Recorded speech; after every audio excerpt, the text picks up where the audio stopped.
Cette semaine, on a parlé mesures aux frontières, immobilier, hockey sur glace. Plein de bonnes nouvelles que je repartage avec vous dans la vidéo d'aujourd'hui, qui compile tout ça.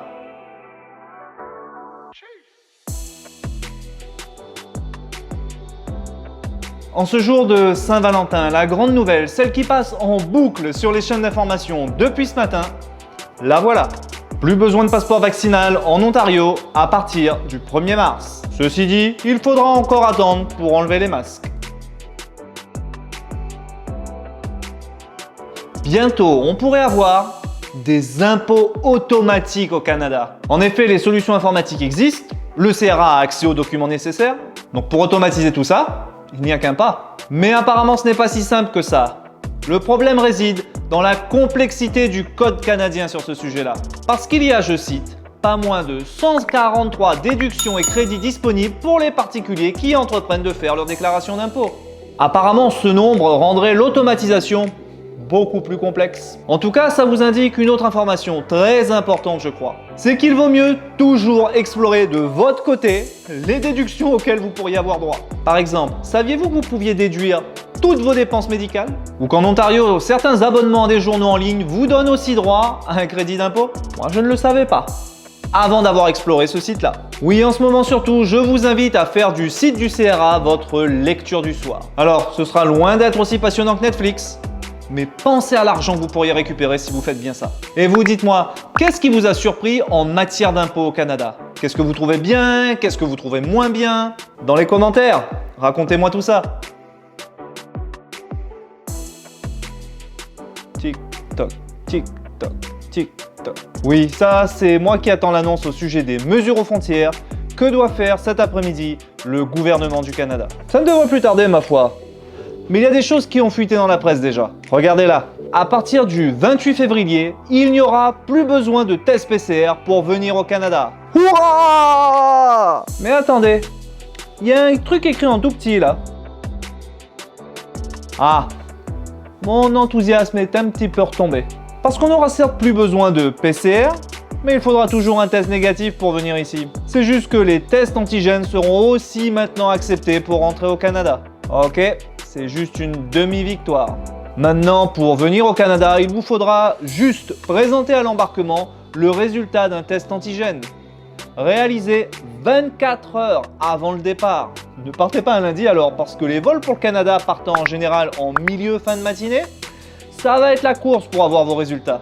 Et ça, c'est juste si vous êtes complètement vacciné. Si vous ne l'êtes pas, eh bien, rien n'a changé au final. C'est PCR de moins de 72 heures, point barre. Et vous, qu'est-ce que vous pensez de cette annonce? Vous y voyez du positif ou pas? Dans les commentaires, dites-moi tout ça.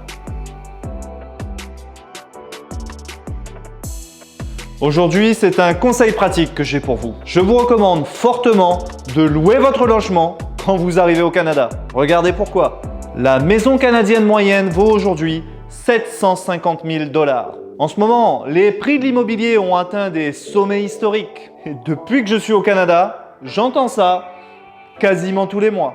Le prix des maisons a quasiment doublé depuis que nous sommes arrivés à ce que je vois. Et ce prix, c'est encore une fois le prix de la maison canadienne moyenne. Vous voulez acheter sur Toronto ou Montréal? Prévoyez un peu moins de 2 millions de $. Pour acheter votre maison canadienne moyenne dans les meilleures conditions actuelles, celle-ci vous coûterait environ 2 800 $ par mois. Mais pour être dans ces meilleures conditions, vous devrez d'abord mettre un apport de 20% du prix, soit 150 000 $. Vous devrez décrocher ce meilleur taux pour un prêt immobilier. En ce moment, ceux-ci sont environ de 2,6%. Mais pour en bénéficier, pas si simple que ça. Surtout pour des nouveaux arrivants qui n'ont pas d'historique de crédit au Canada. Historique de crédit, les banques ne jurent que par celui-là. En plus, en ce moment, il y a plus d'acheteurs que de biens immobiliers à vendre. Ce qui veut dire bidding wars. Une guerre de la surenchère au cas où vous vous demandez ce que ça veut dire tout ça. Le prix affiché n'est en ce moment pas celui que vous allez payer. Les acheteurs surenchérissent comme des fous. Une maison en face de chez moi a été vendue 280 000 $ au-dessus du prix demandé. 280 000 $. Si on a une maison à vendre, c'est vraiment le moment au Canada. Les Canadiens préfèrent être propriétaires. Mais quand je vois les conditions actuelles et le stress qui vient avec, vraiment, louer est une meilleure option quand on arrive ici en ce moment, je crois. Et vous qui êtes déjà ici, comment avez-vous trouvé votre logement au Canada? Dans les commentaires, comme toujours, racontez-nous tout ça. La bonne nouvelle canadienne du jour est féminine et sportive. En effet, l'équipe féminine de hockey sur glace du Canada vient de remporter l'or olympique.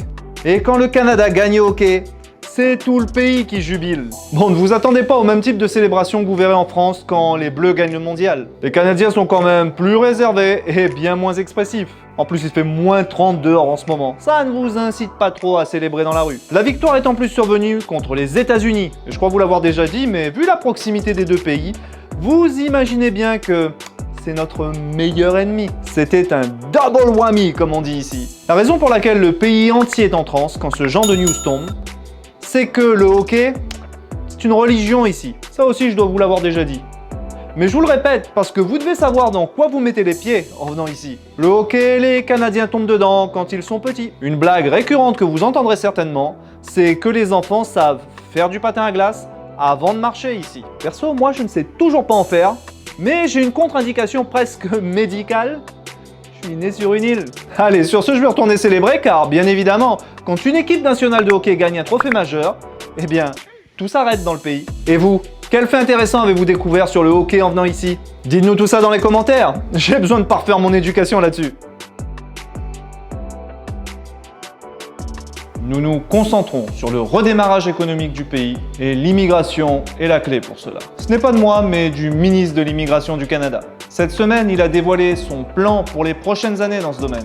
Et ce pourrait être une très bonne nouvelle pour ceux d'entre vous qui souhaitent venir vivre au pays du sirop d'érable. En effet, sur les 3 prochaines années, le Canada prévoit d'accueillir 1,3 million de nouveaux arrivants. La demande est forte car en ce moment, de nombreux secteurs ici souffrent de manque de main-d'œuvre. D'après cet article, les compagnies aériennes recrutent, les restaurants recrutent, les abattoirs. Oui, j'en conviens, ce dernier-là est bien moins attrayant. Ce ne serait personnellement pas mon premier choix. Mais le fait est, il y a besoin de main-d'œuvre en ce moment au pays du sirop d'érable. Vous serez presque accueillis en super-héros si vous venez au Canada. Et voilà, c'est tout pour cette semaine. Et c'est un long week-end qui commence en Ontario, puisque lundi, c'est un jour férié. Donc on se retrouve mardi prochain pour une nouvelle vidéo sur Instagram. Et voilà.